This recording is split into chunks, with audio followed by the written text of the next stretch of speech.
Good morning. Today, 12th December 2024, Thursday. Wisdom of word of God morning ડિવોશનમાં આપ સર્વનો આવકાર કરવામાં આવે છે અને પ્રેમી સલામ પાઠવવામાં આવે છે. આજે સવારે આપણે પ્રભુના વચનોમાંથી ખાસ કરીને નીતિવચનોનું પુસ્તકનો 11મો અધ્યાય અને એની 23મી કલમ પર પ્રભુનું વચન આપણે જોવા માગીએ છીએ. અને પ્રભુનું વચન આપણને આ પ્રમાણે કહે છે, નેક માણસની ઈચ્છા કેવળ શુભ છે, પણ દુષ્ટની અપેક્ષા કોપરૂપ છે. પ્રભુનું વચન જે પ્રોવર્બ્સ ચેપ્ટર 11 અને 23માં એ પ્રમાણે છે, the desire of righteous and only in good, the expectation of the wicked in wrath. અને આ પ્રભુનું વચન છે. અને જ્યારે આપણે સુલેમાનના નીતિ વચનોનો ખાસ કરીને જ્યારે અભ્યાસ કરી રહ્યા છે, ત્યારે એ વચનો આપણને બહુ ઊંડાણથી એ જીવન જીવવા માટે પ્રેરણા પૂરી પાડે છે. અને એમાં જે પ્રામાણિક માણસ છે, જે જ્ઞાની માણસ છે, જે નેકી માણસ છે, અને એના જે જીવનના પ્રોસ્પેક્ટ હોય છે, prospect of life, A good or bad. અને એટલે જે નેક માણસ છે એના જે વિચારો છે, એની જે ઈચ્છાઓ છે એ હંમેશા સારી હોય છે. અને જે દુષ્ટ માણસ છે એના ઈચ્છાઓ, એના વિચારો, એની અપેક્ષાઓ એ હંમેશા એ ખોટી હોય છે.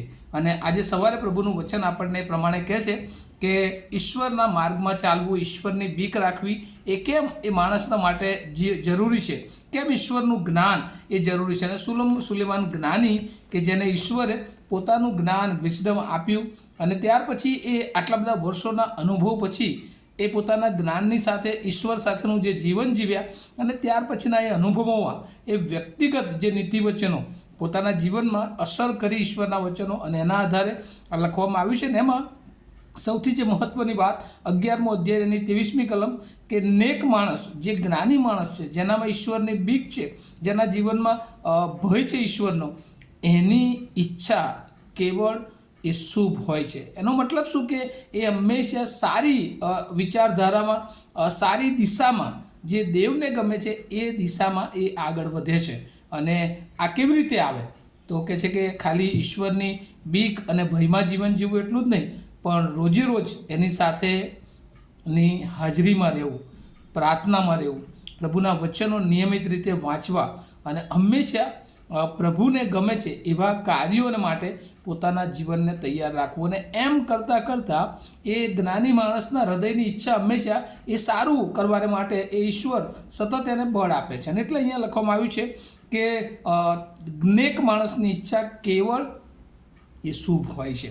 અને એટલે જે જ્ઞાની માણસ છે એણે જો પોતાના જ્ઞાનને ટકાવી રાખ્યું છે, તો એની દરેક પ્રકારની ઈચ્છામાં એ કેવળ ઈશ્વરને માટે એ ભલું કરવાની ભાવના એ એનામાં દેખાય છે. બીજી તરફ જે કોન્ટ્રોવર્સી, જે બીજું એક પાત્ર, જે દુષ્ટ અથવા દુષ્ટતા, તો ત્યાં એ અહીંયા વચનોમાં લખવામાં આવ્યું છે, પણ દુષ્ટની અપેક્ષા કોપરૂપ હોય છે.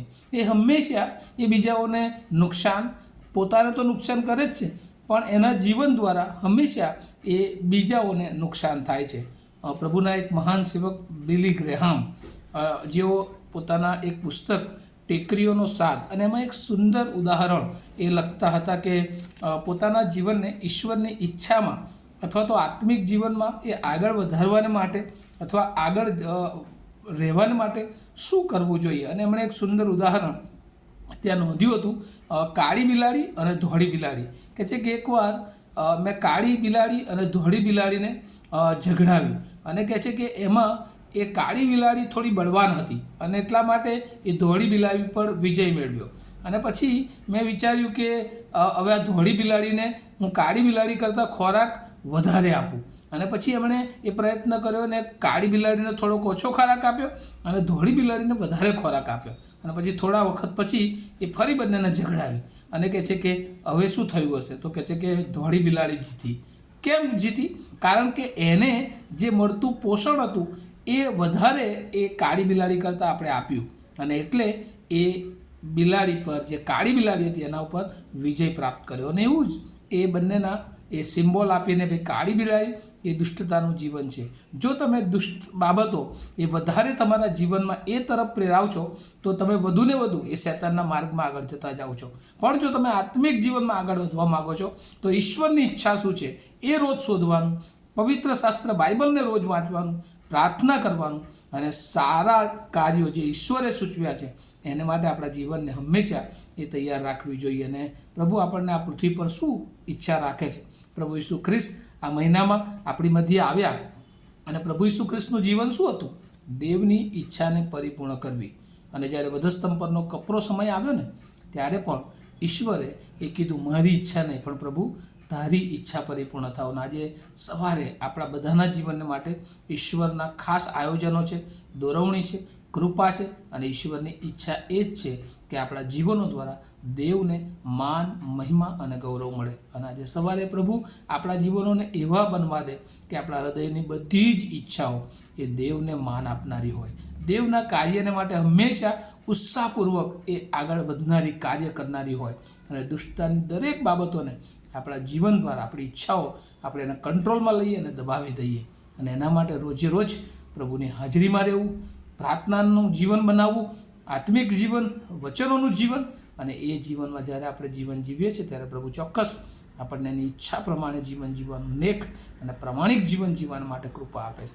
પણ સૌથી પહેલું પગથિયું આપણે આપણા જીવનનો આધાર, આપણું જીવન પ્રભુને સોંપ્યું છે કે કેમ.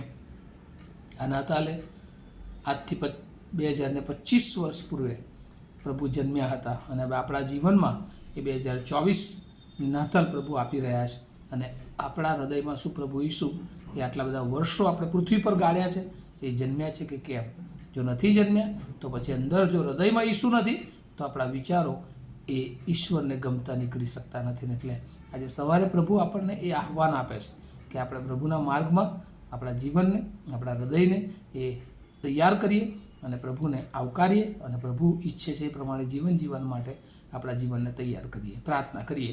અમારા અતિ પવિત્ર અને જીવતા ઈશ્વર, તમારો બહુ આભાર માનતા તમારી સ્તુતિ કરીએ છીએ.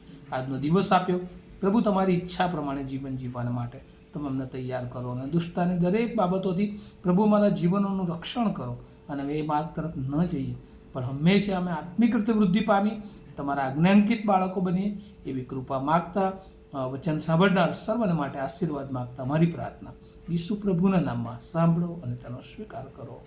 આમીન. Have a nice day to all of you. Thank you.